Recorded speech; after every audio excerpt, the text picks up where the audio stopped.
welcome to the Sheffield version of the Ref Show. Keith Hackett and Mark Halsey joining me, Alan Biggs, and it's always a good start, isn't it, for the officials that the two Sheffield clubs won. Sheffield Wednesday at Nottingham Forest, Sheffield United at home to Preston. So, in theory, shouldn't be any arguments. Terrific result. I've heard some, though.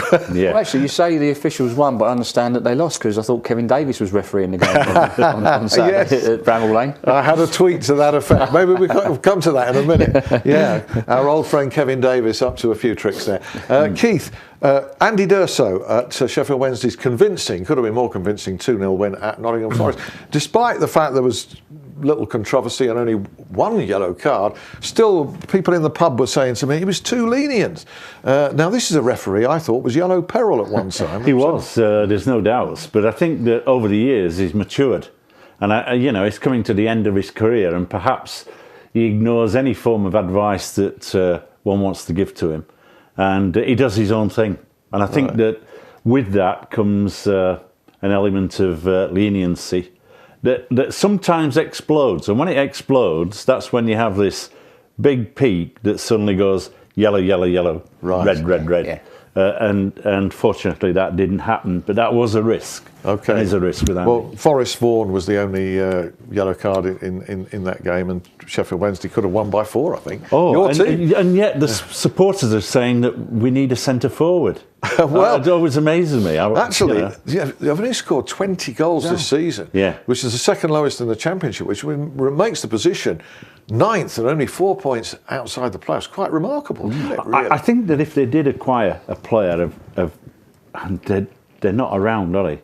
But I think any player would want to come to Hillsborough at the moment, given where they're at. That's a great point. Bring back Halsey. Bring back Halsey, yeah. Oh, yeah. Let's do that. Get a player like David Hurst, and Carlton Palmer. That'd be great. Yeah. Give him a bit of steel at the back. Yeah. I tell you what, in Carlton Palmer's case, he's still fit enough to be playing. I'm not sure about Hursty. He'll have to give up them pies. And a few drinks. He'd have to give up a few health drinks as well. I bet he can still do it. Be careful, he might get us back when he's next on. He will, don't worry.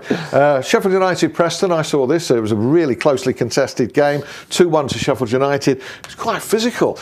You mentioned Kevin Davis, our old friend there. Yeah. First minute, literally first challenge, he's up in the air. His blatant push on a United player. Nothing given, actually. He got away with that one. That's Davo, and I bet he refereed the game for 90 minutes. He had a go at it. Jeff Eltringham was a late replacement for Pat Miller there, Keith. I thought he didn't get anything major wrong, but he looked a little bit laboured, maybe, in his movement. You mean overweight?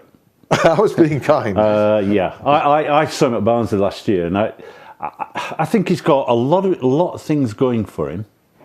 But what lets him down is he fatigues. He fatigues towards the end of the game because he's carrying too many bags of sugar. If you take an individual and you give him 2 bags of sugar, 4 kilograms or whatever it is, that becomes quite a thing towards the end of the game. And so again, that's down to the coaching, that's down to the management, perhaps whispering in his ear and saying, look, get on the nutrition and take note of what we're telling you. Lose some of that sugar. Yeah. Right. Okay. Is that what David Hurst's problem is as well? Isn't he? Or is that just idle speculation? No. But overall, he didn't do anything that affected the outcome of the game. As I say, it was quite a physical game. In some games like that, you'd have expected, I think, more than the 5 yellows. 4 of those were to Preston. They came with quite a determined approach there, but I thought Sheffield United deserved to win.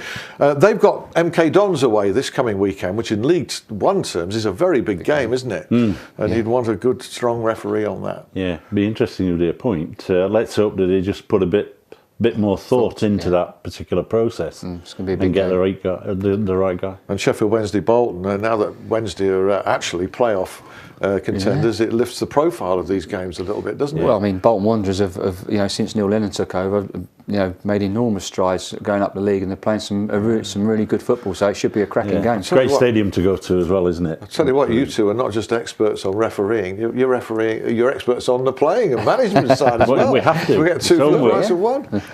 Homework. All right. Many thanks. Join us again for another Sheffield Ref Show next week. Bye.